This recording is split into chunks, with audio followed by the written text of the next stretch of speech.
Are you curious about the world's religions? Me too. That's why I started this course.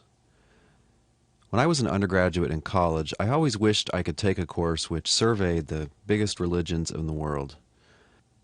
I really had little idea what was going on in religions other than my own. Then when I became a college professor, I discovered that our college did not have a course like that, so I created it. This course, World Religions, is an introduction to the beliefs, history, scriptures, practices, experiences, institutions, and values of 5 prominent world religions, namely Hinduism, Buddhism, Judaism, Christianity, and Islam. This course also introduces the methods and classic theories of the discipline of religious studies. Now you may ask, why those 5 religions? There are a couple of reasons. One reason is that you have to start somewhere. It would be really absurd to try to cover all the religions. It's really asking a lot to even cover 5 in one college course. Another reason is that those 5 include the 4 biggest religions in the world. If you look in terms of current day numbers of adherents, the biggest religion in the world is Christianity, followed by Islam, and then by Hinduism and Buddhism. Judaism is much smaller, but it seems important to learn about Judaism as a background to understanding both Christianity and Islam. Also, you'll find that frequently Judaism and Israel are in the news. Religion is a vast and forbidding subject. My goal is to equip you to make your way in it, to be able to learn more after you take this course, to have a basic orientation on where the religions came from, what they're doing, what they believe, to encourage you to study more on your own, to even read their scriptures for yourself, or to talk to people, or to visit. In America, very little about religion is taught in public school education. Because of concerns about keeping church and state separate, to a large extent American education has avoided religion up until recently. So a lot of people, a lot of very religious people, don't know very much about the religions. Before we embark on the difficult task of getting introduced to such a large subject matter, let's ask, why should we study religion? Well, here are some reasons. First of all, we should study religion because it's interesting. You will not be bored taking this course, I can assure you. Myself, I always preferred history to literature. One of my favorite sayings is that truth is stranger than fiction. In this case, what's strange and interesting is truth about what people believe and what people practice. Another important reason to study religions is to be able to better understand the people around us, both individuals and societies. Our world, so to speak, is shrinking because of global travel, trade, publishing, the internet, and most people in the world are religious. It's always been that way, and most cultures have been heavily influenced by one or more religions. Another thing studying religions will help you to understand is the history of the world. I think that follows from our first point. Third, studying religions can help us to better understand ourselves. It may help you to understand your own beliefs, desires, hopes, habits, experiences.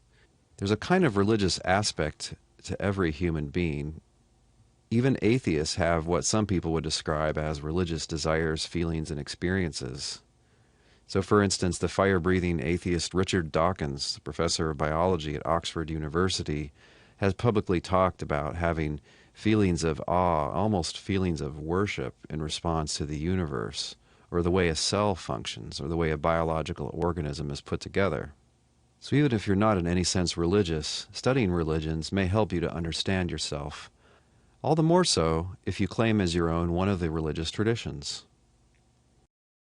The great religious scholar Max Mueller famously said about religions that he who understands one understands none. In other words, there will be a lot of things you don't really notice about your own religion until you study other religions and discover how they're different in so many respects. Another reason to study religion is to decide what to believe. Perhaps you're a religious seeker. Perhaps you're shopping for a religion. You're in the market for a religion. Look, they can't all be true, right? Could they all be false? Is any of them true? Well, how are you going to know unless you ever look into them? How are you going to know unless you look into them carefully? Would you just flip a coin? A lot of people, especially around college age, are also reevaluating their own religious tradition, the tradition in which they were brought up. They're deciding whether or not they're going to make that tradition their own, or whether they're going to move on to something else. Now, I'm not going to have any easy answers for you. I'm not going to be selling a particular thing to you. I'm going to try hard to give you the facts as I understand them. This is kind of a problem in religious studies textbooks and sometimes in religious studies courses. Things are sometimes presented in a certain way. I want to try to present to you the facts and let you make up your mind about them. So I'm going to present the good and the bad, the beautiful and the ugly. I'll tell you what religions say about themselves, and I'll also tell you what historians and other scholars say about those religions. And speaking of historians, another reason to study religions is to gain insights into other fields, including but not limited to art, philosophy, history, sociology, psychology, politics, economics. In all of those fields, you'll encounter religious ideas, religious feelings, religious institutions, religious goals, religious images, and religious groups, and so on. So those are some pretty powerful reasons. While, of course, religious people may be interested in learning about religions, obviously one doesn't need to be religious in order to study religions. Most of the above reasons will apply to the atheist, to the secular or the non-religious person as well. When you come to a course like this, you might worry, isn't everyone biased? Isn't everyone just going to present things from their own point of view? Is it even possible for different religious people to understand one another? I think it is. I think you have to be careful what you mean by the word bias. In one sense, yes, everybody is biased, in the sense that everyone has prior commitments. When you come to study religion, you come with beliefs, attitudes, social commitments to your family, to your community. You come with your own habits of thought and action. Can those commitments distort your understanding of another religious tradition? Sure they can. But the fact is that fairness and genuine understanding don't require having no commitments. Your own commitments are only a distorting bias when they prevent you from seeing what's in front of your face, or when they cause you to project things that aren't there onto reality. Having commitments does not doom you to that fate. So we can achieve a large measure of mutual understanding. Not that it's easy. It's going to take disciplined, diligent, and fearless investigation. It's going to take effort. You're going to have to read. You're going to have to study. You're not going to immediately understand these things. So it's going to require patience. You're going to have to listen. Try to hear religious people in their own terms, in their own assumptions. Try to see things from their point of view. We need to have a sympathetic imagination.